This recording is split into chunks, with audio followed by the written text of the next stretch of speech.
से स्टार्ट किया था आयुष का। ना A1 का करा ना A2 का करा? मैंने दोनों का एग्जाम नहीं दिया, सिर्फ मैंने अपनी पढ़ा हुआ है आपके पास, कोई सर्टिफिकेशन नहीं है, मतलब आपने नहीं पढ़ा हुआ है एक हिसाब से। अब बस मुझे नहीं ऐसा ही हुआ, है। अच्छा। फिर हमारे एक स्टूडेंट का शुरू किया, फिर? आयुष मुझसे मिला वहीं पे, वो भी पढ़ रहा था। उसका इरादा था A1 देने का, क्योंकि वो स्टूडेंट कुरियन में जा रहा था। अब उसने मुझे बताया कि भाई तुम यहाँ पे क्यों अपना टाइम जाया कर रहे हो, मैं तुम्हें एक बंदे से मिलवाता हूँ, मैं समझ वो गया तुम्हें किसकी प्रॉपर बात गाइड कर रहे हो करेगा। आप। ये तो काफ़ी आपको इंटरव्यू मशहूर दिया साहब हैं। भाई। जी जी। सही है। उसने मुझे बोला कि भाई मिनाल भाई आए हुए हैं यहाँ पे, मैं तुम्हें मिलवा देता हूँ। फिर बीच में आप बिजी हो गए थे और आपका अचानक से जाने का भी प्लान बन गया, तो उसने मुझे बोला कि उनके एक दोस्त हैं यहीं पे, वो सारा जो है ना उनको प्रोसेस तुम समझा दो, वो मिनाल भाई से बात करके हाँ, तुम्हारा हमारी प्रोसेस टीम में। स्टार्ट। उनसे जब मैं मिला तो उन्होंने बोला कि भाई तुम A2 क्यों कर रहे हो। मैंने कहा मुझे किसी ने बोला A2 करो और फिर जर्मन टॉट में चले जाओ, सुकून से तुम्हारा वीजा लग जाएगा। उन्होंने मुझसे पूछा कि भाई अभी तक तुमने क्या क्या किया हुआ है। अब इस बीच में मैं तकरीबन 1 साल जाया कर चुका हूँ 2020 के बाद। अच्छा, अब एक फराज साल भाई में से जब आपको कहीं से भी मतलब एडमिशन नहीं मिला? आपने कुछ भी चार नहीं मिला। पांच यूनिवर्सिटीज़ में अप्लाई करके देख लिया, आप एग्जैक्टली। कंसल्टेंट के पास जाके देख लिया, कहीं से एडमिशन नहीं मिला आपको, सही है, फिर? फिर 1 साल बाद अब मैं फैब में मिला था फराज भाई से। उनको सही मैंने है। अपनी प्रोफाइल वगैरह सब बता दी और मैंने डॉक्यूमेंट्स वगैरह सेंड कर दिए थे। उन्होंने मुझे बोला था मार्च में एडमिशन्स वगैरह आ जाएंगे तो मैं हम्म। अप्लाई कर दूँ। मार्च 15 को हमने अप्लाई किया। अप्रैल मई 15 ईद के दूसरे या तीसरे दिन इसी महीने की, मेरा इसी एडमिशन, साल की बात है ये? इसी साल की। 2022 की, सही है, आगे? जी, जो पहली ईद आई थी उसके दूसरे दिन मेरा एडमिशन मेरे हाथ में आ गया था। मतलब ठीक मैं है। सो के उठा और मुझे वो फराज भाई कौन की सी कॉल आई कि यूनिवर्सिटी से आपका एडमिशन आया भाई? पाडरबॉर्न यूनिवर्सिटी से आ गया था। और कौन से कोर्स में आया? MS manage economics and international management. MS economics and international management, Paderborn से, यस। आगे? उसके बाद हमने एक दो यूनिवर्सिटीज में और भी अप्लाई किया हुआ था, लेकिन मैंने कहा कि केस जल्दी जल्दी करना है, तो फराज भाई से सी मैंने जी पी ए पूछा। के हिसाब से ये यूनिवर्सिटी वैसे भी बहुत अच्छी है, तो बिल्कुल। मतलब मानते तो हो आप अब हमें? एग्जैक्टली ऐसा ही है। अब मुझे तो भरोसा ही नहीं था कि एडमिशन आएगा पहली बार। नहीं, जब 2.5 से एडमिशन नहीं आ आ जाता है यार, देख लो कितनी 2.5 वाली वीडियोस अपलोड करता हूँ मैं, खैर। बहरहाल जब एडमिशन आया तो फिर तो मैं टेंशन फ्री हो गया ना। उसके बाद वीज़ा प्रोसेस बहुत सिंपल था।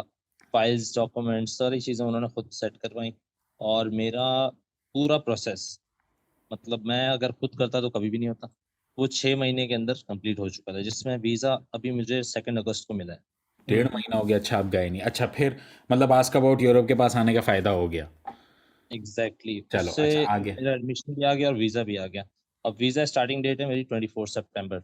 उसके अलावा अगर क्या कहते हैं बाकी चीज़ें देखी जाए, फिर मैंने अपने क्या कहते हैं डॉक्यूमेंट्स वगैरह जो भी वेरीफाई करवाए थे, इनरोलमेंट वगैरह, वो सारी चीज़ें फराज भाई ने सारे डॉक्यूमेंट्स वगैरह सब कुछ खुद फिल कर दिए और सब सारा प्रोसेस उन्होंने खुद ही कर दिया। ठीक है। जहाँ मैं खुद कर रहा था तो मुझे कुछ पता भी नहीं था।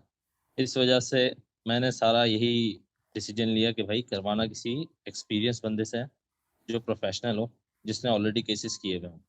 वरना आपको पता है बिजनेस फील्ड में ना कभी भी इतना आसानी से 2.5, इवन मैंने 2.8 वाले दोस्तों का देखा, उनका नहीं आ रहा एडमिशन। नहीं, 3.0 वालों का भी नहीं आता, 3.1 वालों का भी नहीं आता। बात देखो, CGPA की होती है ज़रूर, आप सब भी जो ये वीडियो देख रहे हैं बात समझने की कोशिश करिए, CGPA मैटर्स, बट आप कैसे उसे एग्जीक्यूट करते हो, आप एक चीज़ को कैसे एग्जीक्यूट करते हो, इट मैटर्स मोर। मतलब आपकी 2.5 CGPA में कई वीडियोस अपलोड कर चुका हूँ, तो वो ज़रूर बहुत सारे बच्चों की उनमें से ज़्यादातर कम CGPA वाले होते हैं जो हिम्मत हार के बैठे हुए होते हैं। और मैं उनको यही समझाता हूँ कि देखो, CGPA आपकी बहुत ज़रूरी है, मगर नंबर वन प्रायोरिटी ये नहीं कि आपको ये नहीं होना चाहिए कि भाई अब हमें TU बर्लिन में चाहिए या TU म्यूनिक में चाहिए या हमें हैम्बर्ग में चाहिए। अब इतने बड़े बड़े ख्वाब नहीं देखो, जहाँ आपको लेकर चल रहे हैं वहाँ आप डायरेक्शन में चलने की कोशिश करो, आप हम पे बिलीव करो, फिर हो जाएगा। सेकंड के how you execute the application, आप कैसे अपनी फाइल बनाते हो, क्योंकि वीज़ा वीज़ा भी तो काम होता है ना फिर, तो वो मैटर करता है। अब आपका खैर काफ़ी अच्छी यूनिवर्सिटी में एडमिशन हो गया, लकी फॉर यू, मगर चलो खैर, ये सारी पूरी कहानी हो गई आपकी भाई। अब मुझे आप बताओ कि इकोनॉमिक्स और ये जो आप मैनेजमेंट पढ़ने जा रहे हो, मैंने भी भाई बिजनेस पढ़ा हुआ है, मार्केटिंग मैंने पढ़ी है और डिजिटल बिजनेस मैंने पढ़ा है, मार्केटिंग एंड डिजिटल बिजनेस। तो आप क्यों, why Germany for business education? आपने ये नहीं सोचा कि यार वहाँ तो जर्मन बोलते हैं और मुझे तो बोलने का काम होता है बिजनेस वालों का? बताओ। नहीं, मिनाल भाई देखें, जब मैंने स्टार्ट किया था ना, अब मैं आपको बताता हूँ, मैंने 2016 में ये सोचा हुआ था कि मैं जर्मनी ही जाऊँगा। आहा वाह 2016 के बाद 2022 चल रहा है, तो काफ़ी एक लंबा सफ़र है, वो 6 साल हो इंटरमीडिएट गए। का ख्वाब है आपका ये एग्ज़ैक्टली, ये मेरा ड्रीम था कि मैंने एफएससी वहीं जाना। सही एग्ज़ैक्टली। उसमें अब लोग ये बोलते हैं कि जर्मनी सिर्फ़ आईटी के लिए फ़ेमस है या किसी और फ़ील्ड के लिए। मैं ये समझता हूँ कि जर्मनी में बिज़नेस फ़ील्ड बहुत बड़ी है, बहुत बढ़िया जिसमें बैंक्स आ गए, वॉक्सवैगन हो गई, बीएमडब्ल्यू हो गई, मर्सिडीज़ हो गई, ऐसे काफ़ी बिज़नेसेज़ हैं जो वहाँ पे ऑपरेट कर रहे हैं और बिज़नेस की फ़ील्ड बहुत बड़ी है। भाई 100 बात की एक बात दुनिया की सारी बड़ी companies IT companies engineering companies बेशक उनको चला कौन रहा है एक बिजनेसमैन एग्ज़ैक्टली। बिजनेस तो पढ़ बिजनेसमैन तो चाहिए होता है हर जगह तो बिल्कुल, मैंने भी इसलिए बिजनेस ऐसा ही पढ़ा था बिल्कुल ऐसा ही। और मैंने जितना रिसर्च की अपनी तरफ से भी, तो उसमें मुझे यही पता चला कि ऐसा नहीं है कि वहाँ पे जॉब मार्केट सिर्फ़ आईटी वालों के लिए है या किसी और प्रोफ़ेशन के लिए। हर क्या कहते हैं, स्किल सेट का बंदा वहाँ पे रिक्वायर्ड है।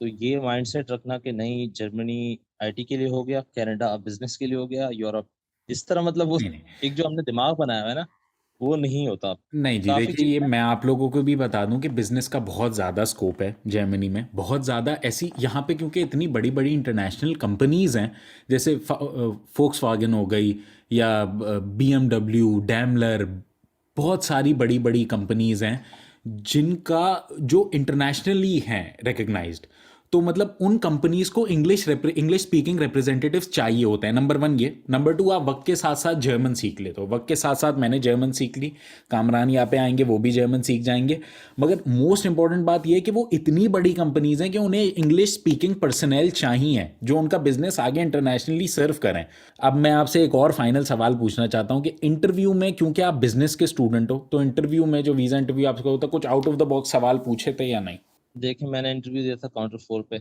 और काउंटर 4 जो है ना, एक डरावना ख्वाब है जो कोई स्टूडेंट देखना नहीं चाहता। अच्छा मैंने वो देख लिया था और मेरे साथ बहुत बड़ा ही एक गेम हो गया था। मुझसे 1-2 लेटर्स जो है ना वो मिस हो गए थे, जिसमें वो फर्स्ट पेज था वो मैं लेके नहीं गया था।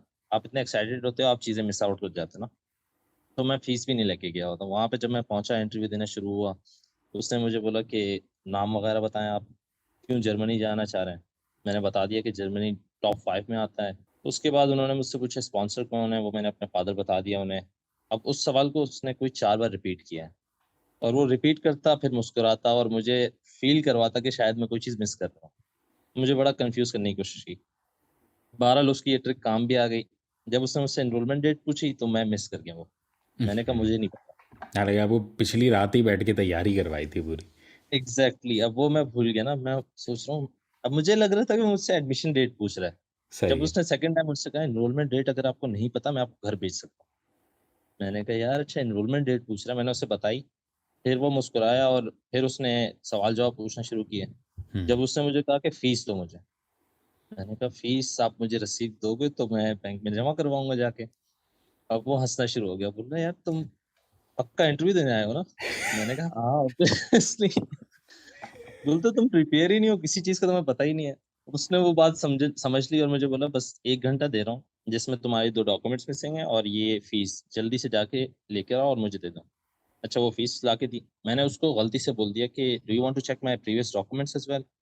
The original ones. उसने बोला हाँ, दिखा दो चल। अब मैंने वो दिखाया, उस होशियार ने क्या किया, सबसे पहले मेरी ट्रांसक्रिप्ट निकाली। उस ट्रांसक्रिप्ट में से मुझसे सारे कोर्सेज़ के सवाल पूछना शुरू हो गया। बोलता what is managerial economics? What is financial management? What is cost accounting? अब मैं उसको जवाब देना शुरू हुआ। मैं यहाँ से जवाब दूँ, वो हँसना शुरू हो जाए। काफ़ी उसने मुझे कन्फ्यूज़ किया, लेकिन स्टिल मैं भी मुस्कुरा रहा था। मुझे सिचुएशन को टैकल करना था ऑब्वियसली। वापस मुझसे पूछा, बोला वाक़ई में तुम पाकिस्तान वापस आना चाहते हो? यूरोप बेहतर नहीं है? मैंने कहा होगा बेहतर, लेकिन ऑब्वियसली मैं यहाँ पे जो है रहना प्रेफ़र करूँगा पाकिस्तान में। अच्छी एजुकेशन के बाद यहाँ पे मैं कंटिन्यू करना चाहूँगा। वही जो बेसिक टोपी हम सब सही कराते हाँ हैं, सही मैंने वो बात उनको बोल दी। फिर वो मुस्कुराने लगा, उसने बोला चलो बस। आखिर में उसने मुझे यूँ किया कि अल्लाह हाफ़िज़, जाओ। अच्छा भाई चलो ये बहुत खौफनाक इंटरव्यू तो आपका सच में हुआ बहुत मगर आप मुझे ये बता दो भाई सबकी क्लैरिटी के लिए ये कितनी फ़ी होती है वीज़ा एम्बेसी पे वीज़ा एम्बेसी €75 है। अब वो रेट चेंज होता रहता है आपके और वो यूरोज़ का, आपको तो मेरा रुपीज़ में हुआ पे करनी होती है यूरोज़ में ये भी बहुत सारे बच्चे कमेंट में पूछेंगे ये भी बता दो हमें रुपीस में वो कन्वर्ट करना होता है वो रेट, और वही रुपीस जाके वहाँ पे एम्बेसी में देना होता है। आप हमेशा 75 उससे यूरोज 2 वीज़ा फर्क है। एम्बेसी की फ़ी है और वो आपने वहाँ जाके पे करनी है। चलो भाई, ये आपने बहुत ज़्यादा अपनी कहानी सुनाई भाई कामरान। फाइनल, अगर कोई इतने सारे जो लोग ये इंटरव्यू देखेंगे बिजनेस के पर्सपेक्टिव से या किसी और पर्सपेक्टिव से, आप कोई बात फाइनल मैसेज शेयर करना चाहो तो आप वो कर दो, उसके बाद हम ये वीडियो कंक्लूड करेंगे। देखिए फाइनली मैं यही बोलना चाहूँगा, आप कोई भी काम करते हो तो आप उसमें हमेशा प्रोफेशनल्स की हेल्प लो। इवन दो अगर आप कॉन्फिडेंट हो तो फिर आप कर लो, अनलेस अगर आप कॉन्फिडेंट हो। अगर आप नहीं हो, जैसे कि मेरी सिचुएशन थी, मुझे पता था कि मैं ट्राई कर लेता हूँ, 6 महीने हैं मेरे पास, 6 महीने मैंने ट्राई किया। लेकिन जब मुझे कोई भी रास्ता नज़र नहीं आ रहा था, तो ऑब्वियसली आखिर में आप एक प्रोफेशनल से ही पूछते हो कि भाई मुझे क्या करना है? मुझे किस डायरेक्शन में जाना है? सारा प्रोसेस वो आपको ना शुरू से ही गाइड कर देता है, और वो एक टाइम पीरियड जो आपको बताता है, उसमें आपका काम हो जाता है। और आप मोस्ट ऑफ द हमेशा टाइम्स मतलब एग्ज़ैक्टली ऐसा ही है, मोस्ट ऑफ द टाइम उसी टाइम पे काम हो जाता है आपका। हमसे भी और गलती हो जाती है। मैं मैं कोई तो ये बोल एम्बेसडर नहीं हूँ भाई कि मैं वीज़े नहीं लगवाता, मैं सिर्फ फाइल तैयार करवाता हूँ। आप लोग भी कर सकते हैं। बस हम, ज़ाहिर है, एक जिसका काम होता है उसे थोड़ा समझ ज़्यादा होती है, बस ये बात है। खैर, नहीं, मिनाल भाई, ये एक मिसकंसेप्शन है कि कंसल्टेंट आपको वीज़ा दिलवाता है। ये ख़ास तौर पे पाकिस्तान में मिसकंसेप्शन है। इसको हमें बिल्कुल जो है ना दूर करना पड़ेगा। वीज़ा से किसी भी कंसल्टेंट का कोई ताल्लुक नहीं है। वो आपको एक फ़ाइल बना के देगा, जिसको आपने खुद डिफेंड करना है वहाँ पे एक इंटरव्यूअर के सामने, जो कि एक बिल्कुल। वीज़ा ऑफ़िसर है। वो सिंपल कन्वर्सेशन करता है आपसे।